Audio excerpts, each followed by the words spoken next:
It's your boy Boss Toolz, man. I just jumped off the porch with Dirty Glove Bastard, man. Y'all tune in.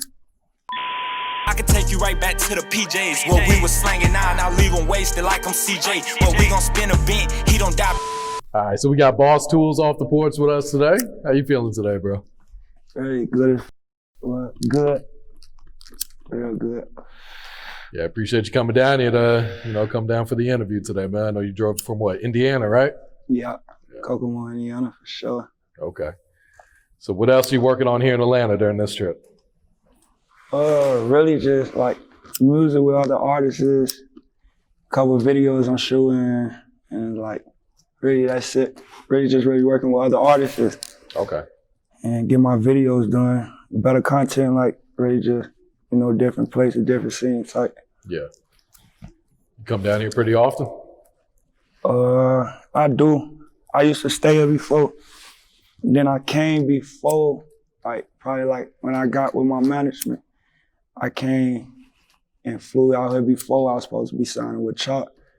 He had a thing going on when he was signing a lot of artists before. He flew me out here personally before. Okay. Came to his crib, I actually did a couple tracks of his shit. I was supposed to be signing with him before. Yeah. But I was planning on staying again, and part of that time I ended up shooting back because I had a lot of stuff going on in Chicago, partially before I ever really just shot off to Indiana. Really just in the streets for real. So it's I really shot back to Chicago, but that was pretty really my first time really coming to Atlanta on something big. It was really, with Chop. Yeah. So what was it like growing up in Chicago for you? Rough. I ain't gonna about it was rough. It was rough. It's I know how the media probably portray it, and how everybody really just look at it like I can say, it was rough. It's a good place. Also, for people that want to come on vacation, but for people that really grew up in the trenches, yeah, it was rough. It was a struggle. It was hard times. It was blood. It was tears. Stuff like that. But that come with a lot of people that really come from the trenches out of Chicago. But I can say I've been through a lot. Really like any other artist or anybody that really just come from the bottom of Chicago, for real. Yeah. What part of the city are you from? I'm from the east side, over east, 93rd and Dawson. So at what age would you say you jumped off the porch? 12, for sure. Yeah. All right, to be honest with you, I actually got a tattoo still on my body when I was 12. You got that when you were 12? Exactly when I was 12. Me and my little sister and shit. But my OG was cool with it. I snuck and got it. But she was cool with it, cause I'm a boy. My little sister, she got an ass whoop. But I had ever since then, I felt like I was thugging her. Came to school with that bitch with the 3 letters. Hoes was on me. After that shit, I felt like I was grown. Yeah. Did you have any older brothers out there? Yeah, I got one older brother. He really the reason why I started rapping.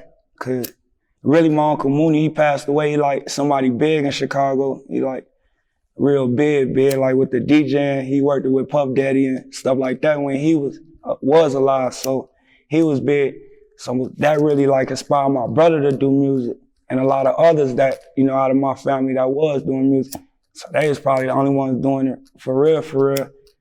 And I really just took on from them. And then my pops from Florida, his name Rare Breed. I don't know if y'all ever probably heard him. He had got signed to Big Spinner Records back then for $500K and stuff. But Big Spinners, they went feds and stuff. They had a lot going on. But he had got signed for $500,000 back then. So I used to be back and forth from Chicago to Florida, stuff like that on a plane. And in the studio, it'd be times he used to have shoots with Rick Ross, Blood Raw, Papa Duck. He like an uncle to me, cause him and my pops, they like this. If you ask Duck about me, he changed my diapers, everything. My homie Duck, that's Unc for sure. Yeah. He really an Unc to me, so it's I really learned. I really learned a lot with it at a young age, and really how to take off with it. And so it's shit. Got it from my brother, and really just ran with it though, for real. But more of the story, my brother, for real. If it weren't for him, that shit would never came about again, for sure. Yeah. Almost like it was destined for you to be a rapper as well. Yeah, for real. My mama, she tell me to this day, she was telling people, embarrassing as hell, cause she like, you remember you used to sing that Temptation song, that My Girl by Temptation. She said I used to sing that a lot. I used to be like, I remember I used to be embarrassed, she used to bring it up, but that's like a part of me too, is that it just shows like that I always had a passion for music. It just is like, it took me to really just slow down on my trouble to really take it serious for real. That was the only thing for real, cause I couldn't really take off how I wanted to, cause I was really getting into trouble a lot, in and out of juvie from my whole teenage, and then with the adult situation that, you know, it's like I never really had to stop with that shit. So it's like, I couldn't really never take it serious. When I really felt like I was gonna really ever like, all right, this is something I wanna do, for real. If anything, like I had dreams with like basketball, baseball, shit like that, for real. So when did you move to Indiana and what brought you there? Probably like 7, 8 months. Probably like going on a year. And it really is my manager, MC. We've been connected probably like really longer than that. They really set up something for me, really just come out there to really just get to work and get away from the trouble and shit I had going on back home and shit, cause like, it's just like me, it's like, I ain't never running from nothing. Like, that's just me personally, ain't no tough guy type. It's just me personally. I ain't never running from my problems, and that's always been me. And like when I locked in, bro, you really got my mind right. Like, it's better shit to, you know, I'll weigh my money into this shit. Like, he really got me to the point I'm really taking it serious, cause like, if I was back home, I'd be still doing the same shit. Yeah. So yeah, like probably like going on a year for sure. Okay. So do you like it out there? How does it compare to back at home? Yeah, I like it. A lot of people will probably say I got it good there, cause like, I mean, it's shit going on there too. Like they kill, the same shit. It's trouble everywhere, bro. Like, so like it's the same shit, but I be out the way, cause it ain't my stomping ground. So I really ain't got nothing to prove up, but to make music and vibe with my circle. So it's like shit. That's really like, I like it. It's out the way. I ain't got to worry about no ops. I ain't got to worry about, you know, shit like that. I ain't got to look over my head. I can smile. For real, like, I done smiled ever since I've been back home, and smile like a lot, for real, at all. Yeah, kind of just be more focused too on your career, you know? Facts, yeah, and that too. Like, I'm way more focused than I ever been. Facts. What was one of the biggest life lessons you had to learn? Death, for real. I would say jail, but I don't be feeling like that's something that should be a lesson learned. I feel like it's like new slavery, if anything, like, cause like, I don't know, I never felt like that can be something that can be a lesson learned, cause a lot of people like me can go in there and come out the same or worse. So it's like, I really don't look at like, that was something that really changed me or anything. It made me think wiser on things that I did to get in there, to not do it again, or, you know, shit like that. But them folks can never make me feel like that's something that's gonna make me feel like, oh, that changed me, or that made me really just get on. My brother's dying, I can say that. Like that was the biggest thing to me ever, cause it's really like, I can say, I ain't never think, really like growing up, I was losing my brothers and shit, like I was like 13, 14, 15, and started hearing right then and there. I thought we was too young to ever die. And it showed me then and there, you ain't never young to lose your life. Them bullets for anybody. Shit, it can happen right then and there, like anytime, any day. And then shit, that really just, you know, I'm really still scarred from that shit. I deal through PTSD, like my homie's gonna tell you, like, I wake up out my stock, like, it's just like, that shit in me, bro. I'll be on go, like, any minute, just here now.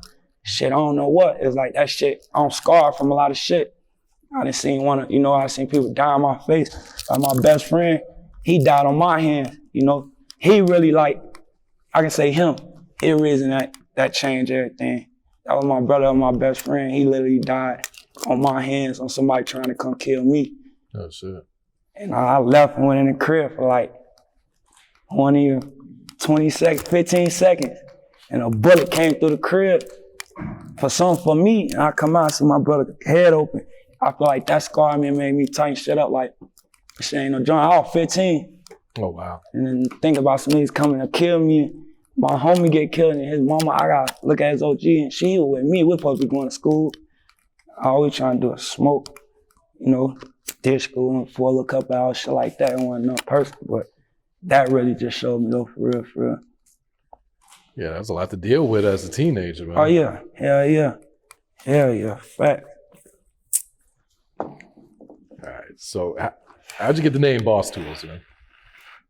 Cause really, the boss come from like a couple of my family members. They in Chicago. It's a gang like it's an organization they call the Boss Pimps, and I got uncles and stuff who belong, you know, a part of the Boss Pimps and shit like that. So it's like slickly a part of that boss came from there. But it's like me myself personally, just like growing up with my homies and shit. Like like my uncles and them used to always see me. I always been a leader, and they used to always be like motherfuckers who older than me hanging around me. It wasn't never like nobody my age. My big brother used to come in the yard, treat niggas out there. Fuck y'all hanging around my little brother, folks. Y'all need to get around y'all too old to be hanging around my little brother, like shit like that. Like they used, cause it's like my mindset. Like I was always somebody you could follow, and we're gonna be good. Like we for sure gonna be good. Like it always been like that. I ain't never been no follower. It's like I can never see myself being one. So shit, that really came because I always led my own shit. I always stood on business when it was time. You feel me? And, you know, really just boss shit. You know, I stood on that word for sure, for sure. Yeah. Whatever meaning come behind that shit, I stood on it. The tools come from just like always having the pipes. I was young. I stayed with guns, like stayed with them. Like you go to any of my old pictures, like it's just something I stayed on from the age of probably like 13 on up. I had my first pistol, I used to have loads on the bitch, 10 to 15 guns at a time. Like literally, we was taking them from up, or going and, it don't matter if I had them, like I was somebody you can come to and get pipes from anytime. Like I said, older dudes used to come to me, get pipes. So it's like that tools came from there. I stayed with it. Like you never would have seen me without my blick, like, and it just stayed on me. So it's like that's where the tools part came in at though. Cause like they used to call me Toolie, so I just really just call him, you know, Boss Toolz. I got you. So what's your thoughts on the rap game right now? It's cool.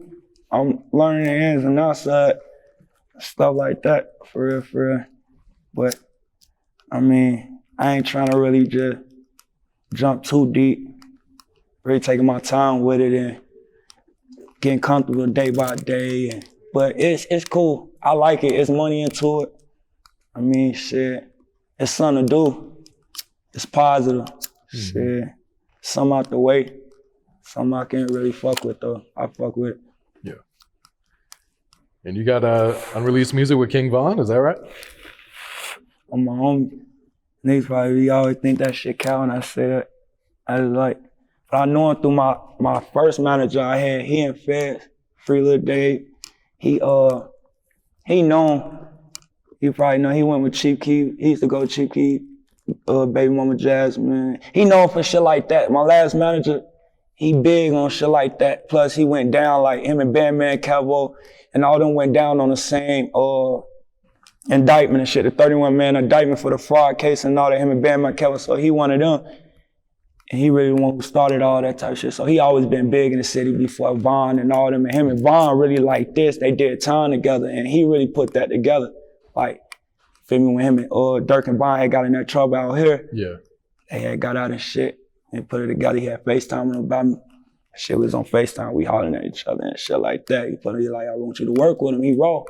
And Von, like his person, like he's so raw and how he is, his inner self is like, he talking about he raw. Like, that's what he said the first time. He talking about he raw. He's like, nah, he gonna want his little dude. I want you to work with him. I feel like y'all go crazy and shit like that.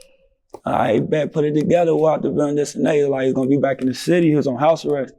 So we go to his crib, be on house arrest and shit, but we put together the song, shit like that, but he was just too zoned out to the point, you know, if they had just got in trouble, he steady getting on FaceTime and he recorded his part. I feel like he really personally ain't put out the song and shit because I overly snapped. I went cool. Like, anybody know me, I go crazy. And Von hard, but he had too much on his mind.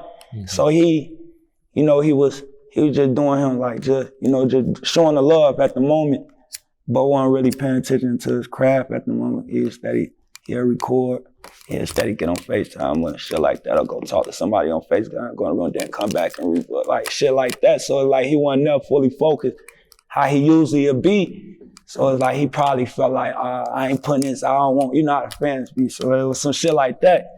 My homies, we had a whole track, I always spazzed on that bitch was hard. I wanted the world to hear that bitch. It was, you know, it was some shit like that. But we was close though, for sure.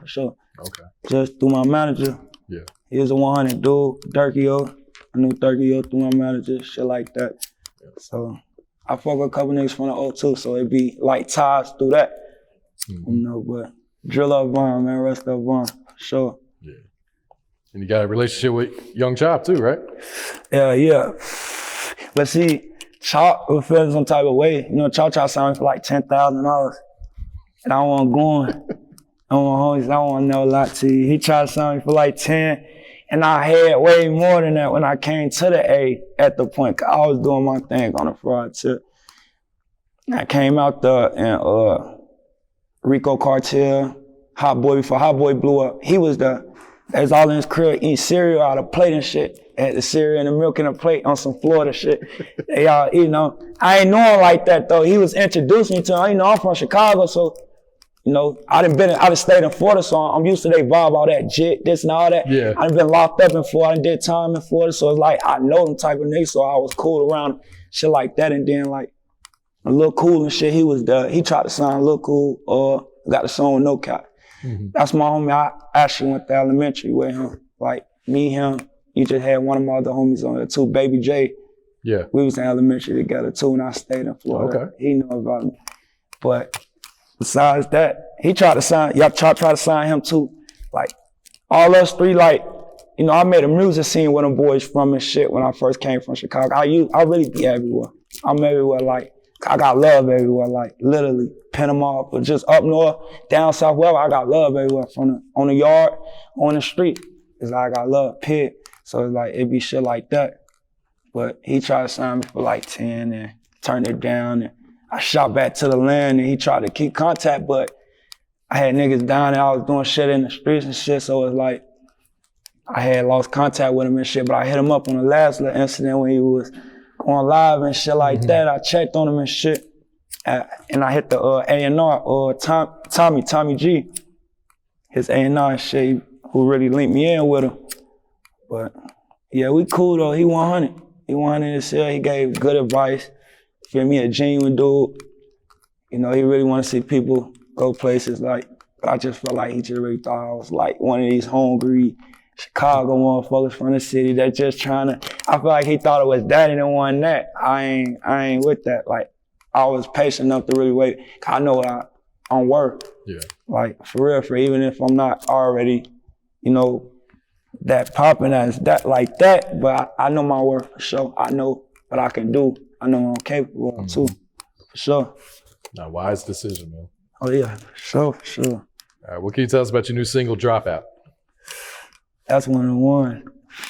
That's one of the ones when it's dropping on World Star. That bitch finna drop on World Star. I'm on the cameraman ass too. I start fucking you cameraman. What's up, man? Y'all don't stop sending out shit on time, man. I'm supposed to start getting on y'all ass. Nah, for real though, yeah. That bitch, it's dropping on World Star. We've been waiting on it. That bitch supposed to be on there. It's one of the ones though, like, shit authentic. You know, everything on point. I really like that song though, because I already put my all, like, it's really one of them songs I put my all into too though, like, really not my all, but it's like, it's one of the ones. Everybody fuck with it too. And it really, you know, it ain't dropped yet. Everybody really like that song. Yeah. So it's like one of the ones though.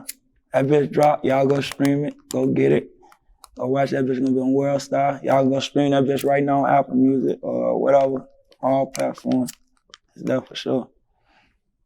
You working on a new project right now? New mixtape, EP, anything? Yeah, the Murder Child. Okay.